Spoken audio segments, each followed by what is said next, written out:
All right, happy writers. Welcome back to creating your visuals to go with your branding. We're going to have so much fun. And if you don't have Photoshop, what I recommend using to do this next step is Canva. If you use PicMonkey, I believe you can use that. I'm not familiar with it. I am a Canva animal, and I do believe you could also do this on Adobe Spark, but we're going to use Canva for today's lesson. So Canva is a free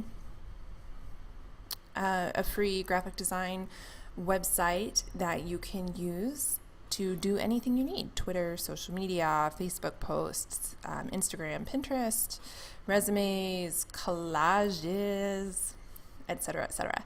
So clearly we're going to be making a collage today. Now you can pick any size that you want to, but what we are going to do is we want it to be relatively a good size to work with, and we are going to go to poster.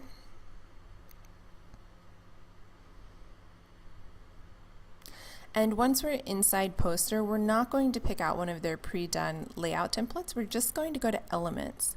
And from elements, we're going to select the second one on the top, which is grids. And we want to give ourselves a fairly decent amount of imagery to work with.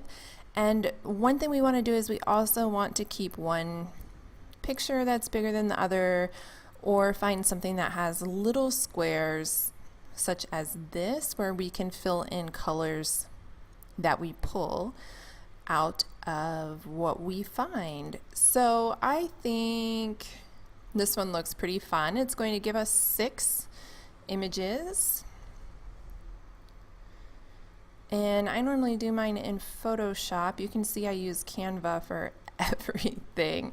It makes it so much easier sometimes than just popping into Photoshop. And I even have some of my Photoshop boards that I pulled in here to make different pieces for blogs and stuff like that. So what I'm going to do is just create a communication board, and you can see all you have to do is drag and drop in. And when you drag and drop in, these fill up the grids. I don't want her there. These will fill up the grids. And then in these center squares, I want to start putting color. So if you click on the color wheel, I have Canva Pro, so you can see branding that I use in here. So the pen name publishing, happy writing, and then my girl versus city brand colors. We want to put our own colors in. So I'm going to hit the little plus sign, and it's going to give me this. This is where you enter in what's called hex colors, which are a combination of 6 letters or numbers that provide a color. So if I was to type in these 6, for example, I'm going to get this kind of muddy mauve. And I can type in like this to get this pretty green. That's 5 colors. So what we want to do is we want to figure out the hex colors that we're going to pull from here. Now, one downfall to Canva is that it does not have a color picker. And if you are used to Photoshop, you know what a color picker is and what a handy little tool that is.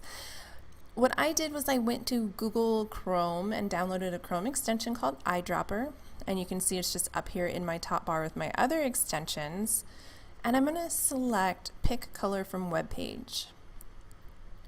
When I bring this in here, on my lower right hand of my screen, you'll see the box that has popped up. And as I'm scrolling over colors, it's giving me the hex code that's popping up inside of my square. So if you see, my mouse has a square with it. As I pull it over, it pulls colors, and on the bottom it tells me that color. So and you can put a palette in here. See? So what I'm going to do right now is just work on pulling out some colors for a palette up in my eyedrop picker. And this process, unfortunately, here is a little bit more tedious than what it would be in Photoshop. So you're going to have to do a little bit of work to get through here, but you really want to make sure that you're getting these hex colors, because you will always use these colors. Okay, so these numbers and letter combinations that we're pulling out right now are going to be letters and numbers that you always use. This is going to be the colors that you consistently use. If somebody asks for your brand colors for events, you're going to use these colors. If a printer needs these colors for posters, you're going to be using these colors. It's going to be consistency. You're never going to have to look at a color and go, oh, that's close enough. You're just going to use these. Now, when you're creating your brand board, you want to make sure to give yourself a good mix of light and dark. So you want to have some that are light, some that are dark, some that give you great variety. Oops. I have a Pinterest extension too that's very touchy. So let's just add these in real quick. And I'm maybe not paying as much care with this as I normally would. I'm not saying that this color palette is going to be pretty, but you can most certainly work through at your own pace to create one that accurately reflects what you want to do.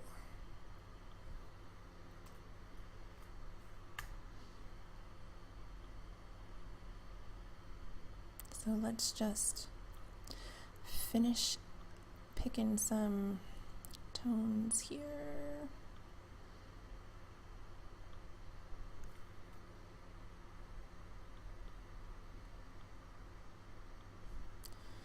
And when we're finished,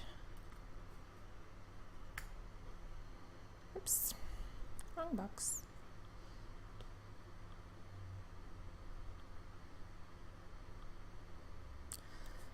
The cool thing with Canva is you can store, I believe, one brand for free. So once you pick these, let's get this slate gray in. Once you pick your shades, you can pop them in under branding. And there's some colors. So we have a decent mix of bright, light, dark, etc. Overall, is this palette aesthetically pleasing? Probably not. It's a little bit too far over the place, but sometimes people like that really bold, kind of all over the place coloring. So this might work for some people. This isn't something that I would ever deliver to a client or like, but this gives you the general idea of kind of what you are looking at. So go ahead and spend some time with that today. Give yourself time to find the right pictures. Make sure the pictures reflect on what you think. So for instance, if you want to be powerful, you're probably going to want red in there. Red is a power color. If you are a horror writer, you're probably going to have red in there as well. It just kind of goes with the genre. Likewise, if you're a romance writer, you're going to probably have a feminine palette. If you're a young adult, you might want to be a little bit more bouncy, things of that nature. So this is going to give you the visuals, and I feel like this is a great step to get through today, and then tomorrow we'll tidy it all up by creating